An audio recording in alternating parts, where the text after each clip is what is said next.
flight to New York always seems much shorter than the 7 hours it takes. Maybe it's time speeding up as you head towards the world's most exciting city. Welcome to New York City, or at least the bit of New York City you always see on television programmes, Times Square in Midtown. The plan for this part of the show is we're going to squeeze all of the juice we can out of the Big Apple. Even in a city where you can demand whatever you want, that's a tall order. If you fancy an activity that ends in ing, New York's your town. From eating, dancing, drinking, sailing, riding, and of course the city's lifeblood, shopping. I'm staying at the Mews in Midtown, but the heart of the city lies outside of its centre. It's in its neighbourhoods. Confused? Well, the first thing to do is get your bearings. We need some perspective, and where better than at the top of the Rock? It's got a city view that might just be better than the Empire State's. The legendary Rockefeller Center soars between 5th and 6th Avenue, and $17 buys you a 70-story trip that lets you ride the Manhattan skyline. This is no ordinary lift. It's not even an ordinary elevator. Ah! Phew. So here we are then, the very top. Wow! The very top of the Rock. I think that's probably the most spectacular view I've seen of Manhattan anywhere. Of course, for another view of the whole of Manhattan, there's the Empire State Building. But on that tour, you can't see the Empire State Building. I feel like I've walked into a postcard. So the key is when you visit this city, is come here, somewhere like the top of the Rock, have a look around, get a sense of the space that you're about to explore, because it's all spread out there for you, almost like a map, three-dimensional map. It's absolutely fantastic up here today.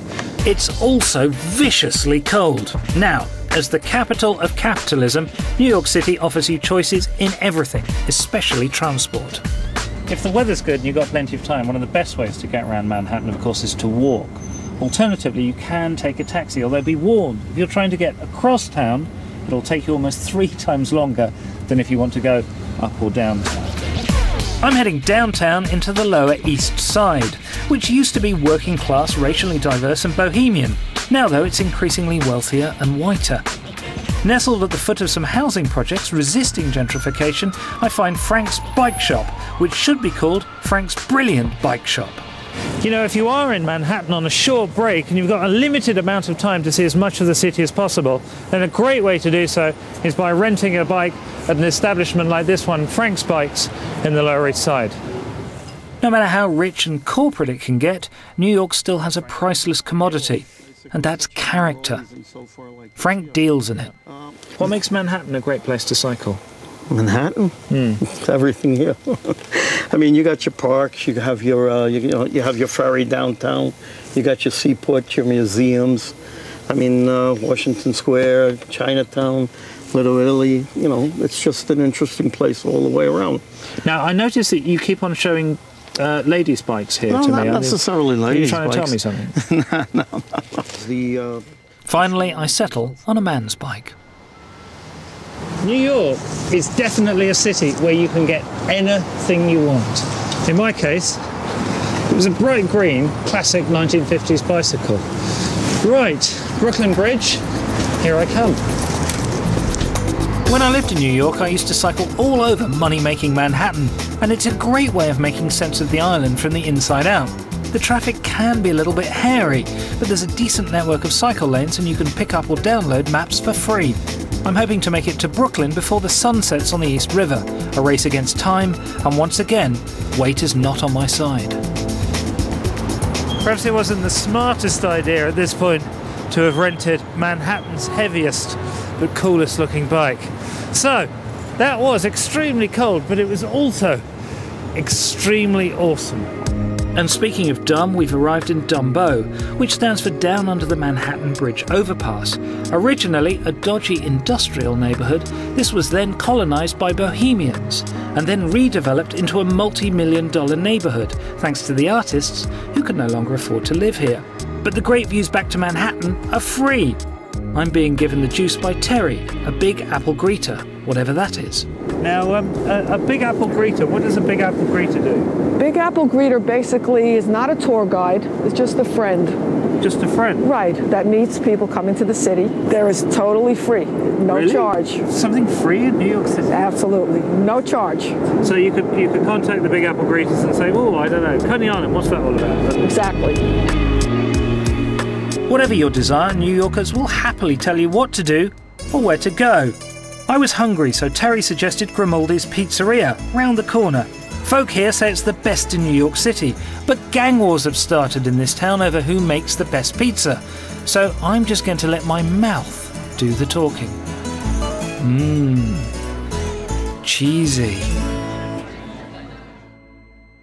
If you spend a year in New York, you'll experience some extreme climate changes.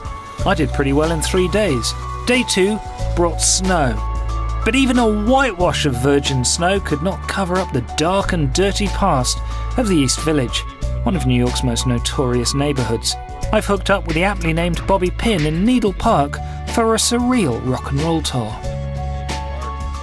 We're surrounded by midgets. Yes. Well, we're in the land of giants, rock giants we're talking about. Tours like the one Bobby runs can bring a neighbourhood alive as they expose the stories that lie behind, and sometimes on the walls, of brownstones, apartment blocks and bars. We're really in the heart of the East Village at the moment. What makes it so special musically? Well, musically it didn't become that way creative until like the mid-1960s, you know. I feel that it was Andy Warhol and the Velvet Underground that kind of elevated the East Village to a very cool kind of hit place to be. Me too. My rock and roll tour cost $30 for 2 hours with Bobby. And if you look at the red building with the boarded up windows right now, the Rolling Stones filmed the video for Waiting on a Friend back in 1981. Now, if obscure rock trivia is not your thing, New York has plenty of other tours to choose from. Who was the first UK punk band to play here? First UK punk band to play here? I don't know. Clash? No, Damned? Very good. Joey Ramone Place. Taxi? I said it was easy to get around town, but I didn't say it was always easy to get around town. This is especially vexing as I'm going to Grand Central Station to catch my lunch. Taxi! To get a taxi in New York, you need to hustle.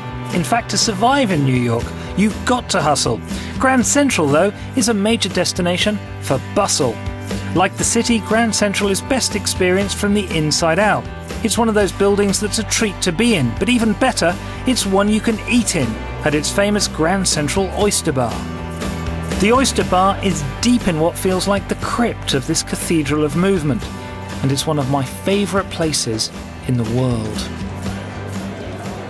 So what should I start with, do you reckon? I would start with one of the Yakinas. All right, just solo or with vinegar? Or? It depends. If you want to taste the oyster, have the first one naked. I always have the first one naked. A delicious platter like this cost about $16. A bargain for eating this well in surroundings this fancy. This is the largest and freshest seafood restaurant in New York. Not the fanciest. No. Okay. Well, that's what's great about it. It is what it is. Yeah. The food is great and it's very simple, but it's not snotty in any way. No, we don't pretend to be any more than we are. Simple it may be, but I still found new experiences here, like this delicious sea urchin. Or chew it. I chewed it, but I didn't want to swallow it. The problem with a short break is that it's always over too quickly. Well, I started off wanting to squeeze as much juice as possible out of the Big Apple, but I've ended up feeling like I've just taken a tiny little nibble, even though I've done so much. The key to this city, though, is to not let yourself be intimidated. It's incredibly exciting. It's also incredibly easy to get overwhelmed here, as there's so much to do. That's why I like to explore New York neighbourhood by neighbourhood, which can make it seem more like a collection of villages than the world's most thrilling city.